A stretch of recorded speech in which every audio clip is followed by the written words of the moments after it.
So cybersecurity is the topic this morning here, and let me kick it off with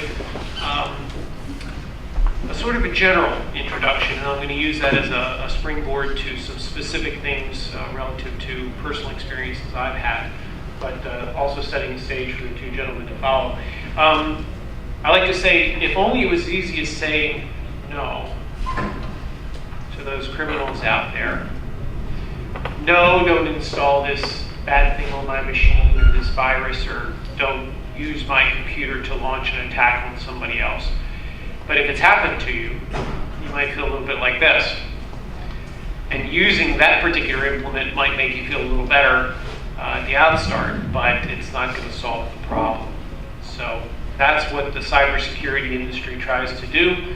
Every technology can be used for good or evil, and so some of us spend some time every day trying to protect good people from bad. My name is Joe Chiarella. Just very briefly, serial entrepreneur. Last 15 years of my 30 have been spent in one startup or another, 3 of which, my third now, is in cybersecurity. So half my time and half my companies have been in that space. I will be talking a little bit about 2 of these. Sorry, a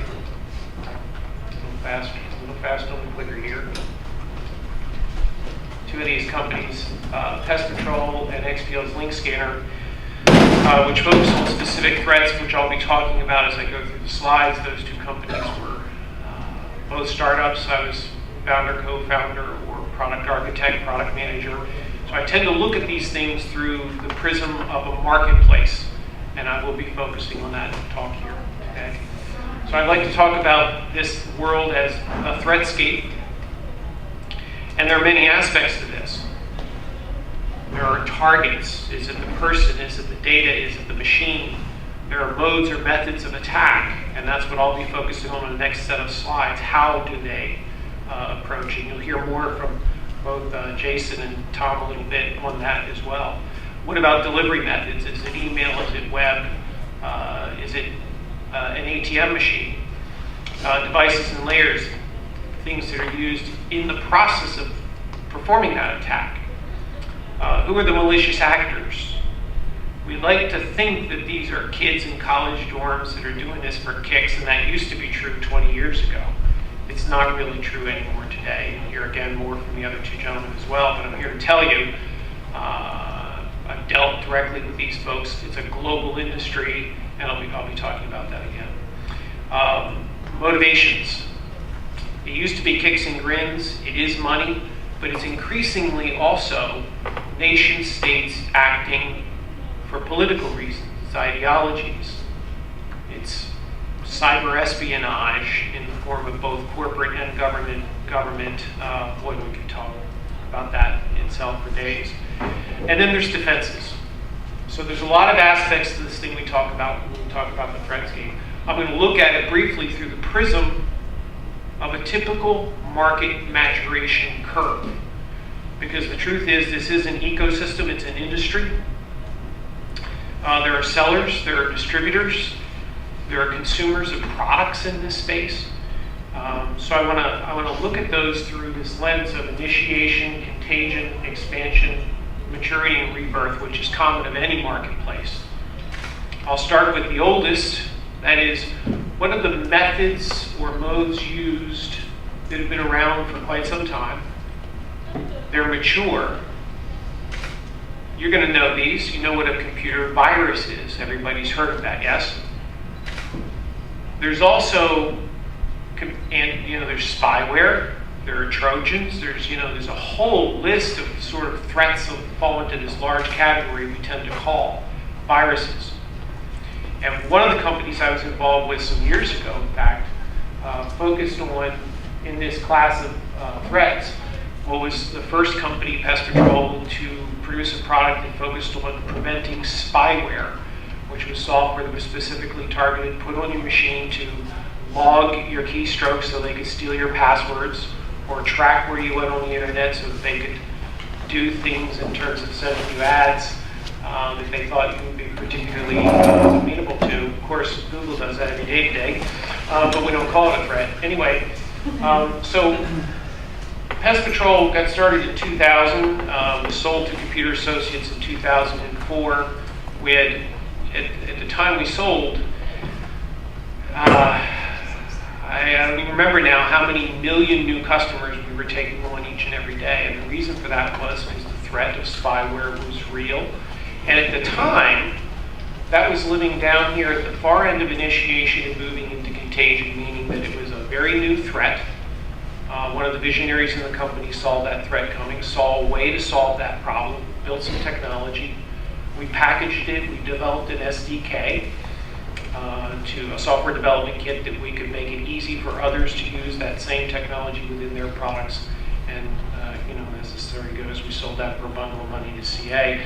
That is still running on about 20 million machines around the globe today, that technology. Some of the other threats in this space, botnets you've all heard of. This is the nature of some criminal networks to install something on your machine that gives them remote control of that machine. And then once they have remote control of it, they can make it do anything from send spam to initiate an attack on a particular web property called a denial of service attack. These botnets are very mature systems. They're in the order of 100,000 computers typically. They can be up to a million. There are several of them that are still dark that we don't fully understand or fully know. But one thing that's interesting about botnets, which used to be hierarchical in nature, these are being reborn today. They're sort of moving back down to the world of initiation as peer-to-peer networks, which means they're a lot more distributed, a lot harder to take down. So I can't go through all of these things because we just don't have that much time. Trust me, there's a lot of things going on in this space. What I hope to do is give you a quick overview of some of these threats. In the world of expansion today, that is, what are the common kinds of threat methods that we're seeing used today? These are the most common today. One of the things that the last company I was a part of focused on was the thing we call an exploit. That is, all the software that's on your machines has a tendency to have vulnerabilities. Bad guys will look at that software, find those vulnerabilities, and then find ways to exploit them. And if they can, in your browser, for example, your internet browser, this enables what we call a drive-by download, the ability to just visit a website and you're attacked silently without knowing it. We prevented those attacks. Similarly, we prevented attacks in this class, which we call the rogue anti-malware. So when you go to visit a website, suddenly this thing pops up on your machine and says, "You've been infected. We can clean that up for you. Just click here, and for $29.95, we'll remove everything on your machine," when in fact, when you click, you are inviting a threat onto your machine. They now own your machine. They can do anything they want with it. So there are several of these classes of threats, which again, we had a visionary who realized that this is a growing threat class in initiation. This was 2006. Developed some software technology to prevent that threat, instantiated in a product, and developed that. That software is called Link Scanner, which falls into this class. And Link Scanner is now running on about 110 million machines, 200 countries. That product is protecting a lot of people today. And that's something to feel good about. All of us did there. The other thing that's kind of interesting in this space of expansion right now are data breach attacks. I'm going to come back to that one in my next slide. What that really means. Social engineering, this rogue anti-malware is a form of social engineering, whereas it gets harder and harder to get on your box as we make technology that's better and better at protecting that. So now what attackers are starting to do is use forms of social trickery, like the anti-malware product, to try and trick you into installing something, because they can't force themselves on. Try and trick you into it. So social engineering attacks are definitely on the rise and mature. And then social network attacks. Facebook is the largest botnet on the planet at 800 million users. If an attacker can get into that social network, they can replicate amazingly fast, and it's happening every day. It's actually in contagion today, which is why I bridged this on the two sides. So again, I could spend a lot of time on any one of these topics, just a couple more quick thoughts. Search engine poisoning, gaming platforms, advanced persistent threats you hear a lot about. What I want to focus on here, data breach attacks. Last year we had over 2,000 of them. Sony PlayStation was a very high profile data breach attack. These things are on the rise. They are massive, and the cost to you is yet to be seen directly. But I'm here to tell you, watch out, your data is being compromised while you're sitting here, whether you realize it or not. 500 million records of information have been secured by attackers just in the last few years. 100 million rows of data stolen at Sony PlayStation alone. So, and this is where I'm currently focusing my current company, a new startup, which is in the area of data encryption. Because our focus now is, instead of protecting the user and the device, it's to protect your data. How can we stop that last wall of defense once they get through all the perimeter devices? Hacktivism also on the rise. You see this with this group called Anonymous that's hacking space just for political or ideological reasons. What's an initiation today? Mobile is definitely coming. Bad guys are still searching and proving out methods for attacking in the mobile platform. So there's a little bit of R&D going on there yet. So watch your phones, watch your iPads, watch your Android devices.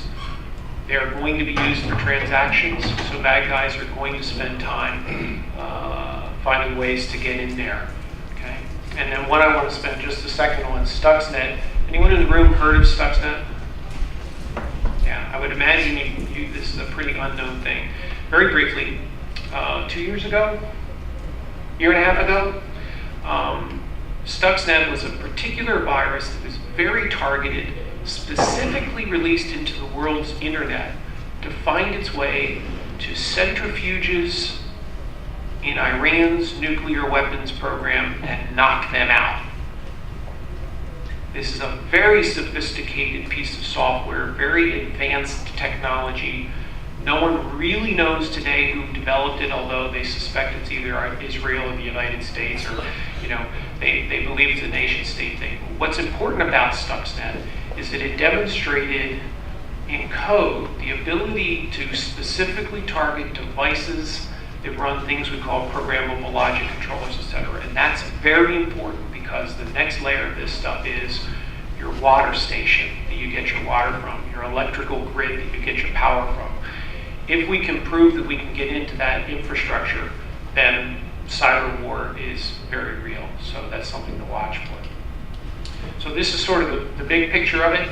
I've tried to give you a scatter view of that. A couple more thoughts coming. Near field communications, the ability to take your phone and wand it at the gas station and pay a bill, definitely going to be a vector of attack. You're also going to see your car, your insulin pump. So many things are being connected to the internet today. All of those things are there for, especially your garage door opener, are vectors of attack for bad guys. So a couple of thoughts for the academics in the room.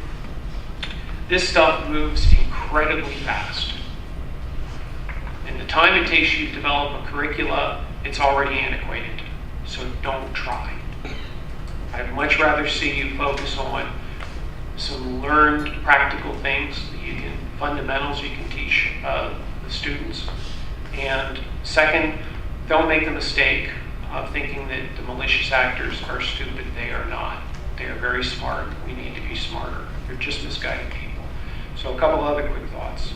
If you're going to develop materials that are going to help students prepare for this world, you must focus on math. There's some specific things there. Math theory, number theory, complexity theory. These things are going to be very important in cybersecurity going forward. Systems theory. These threats are very multifaceted. It's important to be able to think across the entire spectrum, not just narrow. So complexity theory and system theory are going to be very important. And of course, computer science fundamentals are always very important. How to write code in assembler, what a certificate authority is, what DNS is, these kinds of things are just fundamentals they have to understand. And then finally, make it experience-based. Get them out of the classroom, get them in the field, working in this space with companies like what Jason does, where they get to see these things live up close and personal every single day. This whole slide, I'm going to skip over that one there. The whole slide presentation, if you were trying to take notes copiously there, is available at my company website, overcrypt.com, and just throw a /ITN on the end of that for your own copy.